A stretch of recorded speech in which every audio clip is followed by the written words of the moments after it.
आज की कहानी है मकान मालकिन की बहू और पेइंग गेस्ट की रंगरलियां। 19 साल का दीपेश शहर में पढ़ाई करने आया था ताकि अपने माँ बाप के सपनों को साकार कर सके। कहने को तो यह शहर बहुत बड़ा था, हजारों मकान थे, पर दीपेश को रहने के लिए एक छत भी न मिल सकी। एक कुंवारे लड़के को कौन किराएदार रखने का जोखिम उठाता। दर दर भटकने के बाद आखिरकार उसे सिर छिपाने को एक जगह मिल गई, वह भी पेइंग गेस्ट के तौर पर। मिसेस चावला अपनी बहू निशा के साथ घर में अकेली रहती थीं। उनका बेटा कहने को तो कमाने के लिए परदेश गया हुआ था, पर पैसे वह कभी कभार ही भेजता था। बेटा, तेरे यहाँ रहने से हमें 2 पैसों की आमदनी भी हो जाएगी और अमित की कमी भी नहीं खलेगी। जैसा हम खाते पीते हैं वैसा ही तुम भी खा लेना। मिसेस चावला ने उसे एक कमरा दिखाते हुए कहा। जी अम्मा, मेरी तरफ से आपको किसी तरह की शिकायत नहीं मिलेगी, दीपेश ने कहा। उसकी रहने और खाने की समस्या एक साथ इतनी आसानी से हल हो जाएगी, यह तो उसने सपने में भी नहीं सोचा था। अब वह पूरा ध्यान पढ़ाई में लगा सकता था। दीपेश को केवल और केवल अपनी पढ़ाई में ध्यान लगाते देख मिसेस चावला को बहुत खुशी होती थी। खाना पहुंचाने वे दीपेश के कमरे में खुद आती और उसे ढेरों आशीर्वाद भी दे डालती।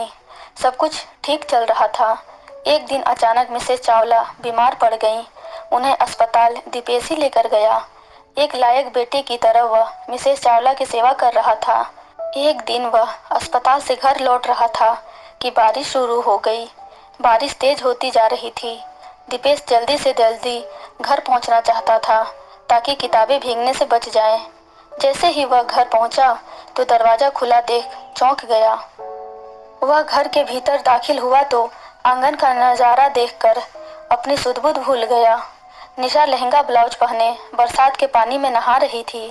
भीगे कपड़ों में उसका सौंदर्य और भी गजब ढा रहा था। यही वजह थी कि दीपेश एकटक निशा को निहार रहा था।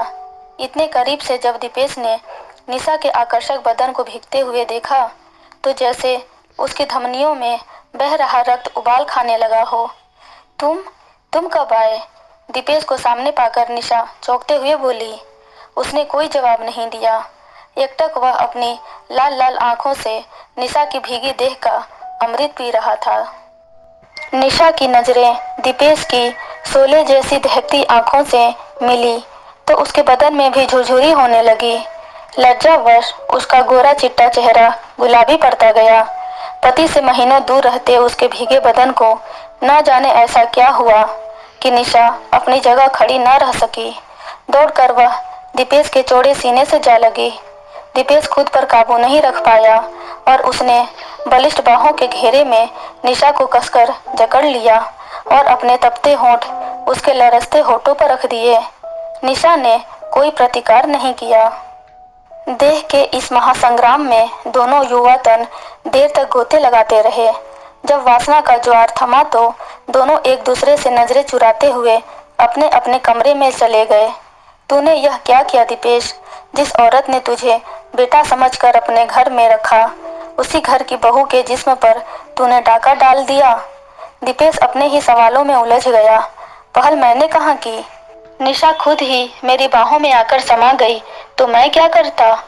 देह सुख के उफान के आगे अच्छे बुरे का सवाल ही कहाँ रह जाता है। दीपेश ने मानो अपना पक्ष रखा। उधर निशा अभी भी सामान्य नहीं हो पाई थी।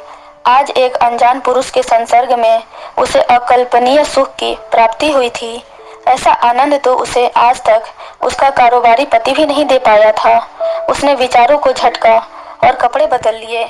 फिर चाय बनाई और ट्रे में एक कप चाय रखकर दीपेश को देने चली गई। दीपेश सोने की तैयारी में था। निशा को सामने खड़ा पाकर वह हड़बड़ा गया। लो, चाय पी लो। पानी में इतनी देर भीगने के बाद चाय पीना ठीक रहता है।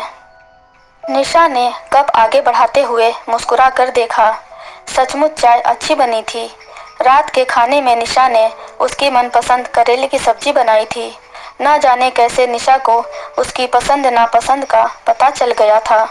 यहाँ तक कि दाल, सब्जी, मिठाई में उसे क्या क्या पसंद है उसकी बाकायदा लिस्ट उसने बना रखी थी। एक रात वह दूध का गिलास लेकर कमरे में आ गई। दीपेश को गर्मी लग रही थी। उसने ज्यादातर कपड़े खोल रखे थे। अचानक निशा को सामने पाकर उसने तौलिया उठा लिया। यह देखकर निशा जोर से हंस पड़ी। निर्झर झरने सरीखी हंसी कानों में मिश्री घोल रही थी। पारदर्शी गाउन में निशा किसी अप्सरा जैसी नजर आ रही थी। गिलास मेज पर रखकर वह पलंग पर ही बैठ गई और अपने हाथों से दीपेश के बालों को सहलाने लगी। दीपेश इतना भोला नहीं था जो किसी स्त्री के मनोभावों को न समझ पाता। उस रात दोनों ने जी भरकर देह सुख भोगा। पूरे घर में वे दोनों अकेले और रात की तन्हाई का सहारा। ऐसे में कोई कसर कैसे रह पाती। 4-5 दिन में मिसेस चावला अस्पताल से स्वस्थ होकर घर लौट आई। बेटा, तू मेरे सगे बेटे से भी बढ़कर निकला। अपनी सेवा से खुश मिसेस चावला ने उसे ढेरों आशीष दे डाली। दीपेश और निशा को लगा कि माँ जी के घर लौट आने के बाद वे शायद अब नहीं मिल सकेंगे। पर देह की भाषा जब देश की दूरियां तक लांघ जाती है तो फिर यहाँ एक ही घर में राजामंदी के साथ मिलने में क्या मुश्किल आती। अब तो हालात यह थी कि जब दिल करता दीपेश निशा को अपने कमरे में बुला लेता और उसके साथ देह की तृष्णा पूरी करता। उधर निशा भी इस सुख का उपभोग करने में पीछे नहीं थी। पति की अनुपस्थिति में किसी युवा स्त्री की देह जो सुख चाहती है, दीपेश वह सुख उसको प्रदान कर रहा था। देह सुख के भोग में दोनों शायद यह भूल गए कि सुख हमेशा अकेला नहीं आता, अपने साथ दुख भी लेकर आता है। निशा के समर्पण ने दीपेश को निरंकुश बना दिया। वह हरदम मनमानी करने लगा। निशा उसके लिए जिस्म की भूख मिटाने वाली महज मशीन बनकर रह गई। भावना की जगह अधिकार हावी होने लगा। दीपेश एक पति की तरह हुक्म देकर उससे बात करता। एक बार तो उसने हाथ भी उठा दिया। मुझे लगता है मुझे गर्व ठहर गया है, एक रोज निशा ने कहा तो दीपेश जैसे आसमान से गिरा। मौज मजे के लिए बनाए गए संबंध में ऐसे मोड़ की कल्पना उसे नहीं थी। मैं दवा ला दूंगा। अगर बच्चे के पेट में होने की बात सामने आ गई तो हम कहीं के नहीं रहेंगे। दीपेश झुंझलाकर बोला। इस बार तो गोलियों से बात बन गई, पर गर्भ ठहरने का डर हमेशा बना रहा। अब उनके मिलन में वह पहले जैसी गर्माहट भी नहीं रह गई थी।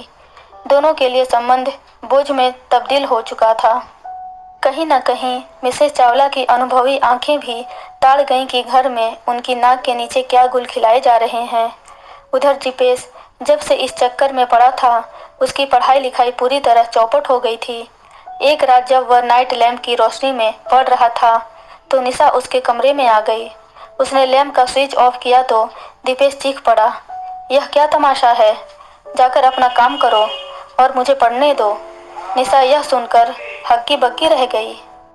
उसे पहली बार महसूस हुआ कि पति की गैर मौजूदगी में किसी गैर मर्द के साथ संबंध बनाकर उसने कितनी बड़ी भूल की है। नहीं, अब वह इस दलदल में और नहीं गिरेगी। जो होना था हो गया। यह संबंध अंधे कुएं में गिरने के समान है। मुझे कुएं में नहीं गिरना। निशा ने मन ही मन निर्णय लिया। उसने फोन करके अपने पति को जल्दी आने को कह दिया ताकि यह किस्सा विराम ले सके। दीपेश भी जितना जल्दी हो सके इस संबंध के बोझ को सिर से हटाने के बारे में सोच चुका था। गलत काम हमेशा ज़्यादा दिन नहीं टिक पाता है, चाहे वह नाजायज शारीरिक संबंध ही क्यों न हो। निशा और दीपेश ने जितनी जल्दी अपने शरीर की हवस मिटाने के लिए अपने संबंध बढ़ाए थे, अब उन संबंधों का अंत उतनी ही जल्दी हो गया था। मिलने की पहल रजामंदी से हुई थी तो अलग होने के लिए भी परस्पर रजामंदी काम आई। दीपेश ने बहाना बनाकर घर छोड़ दिया। जीवन में घटे इस घटनाक्रम को दोनों पक्ष एक स्वप्न समझकर भुलाने की कोशिश करने लगे। Audio Jungle.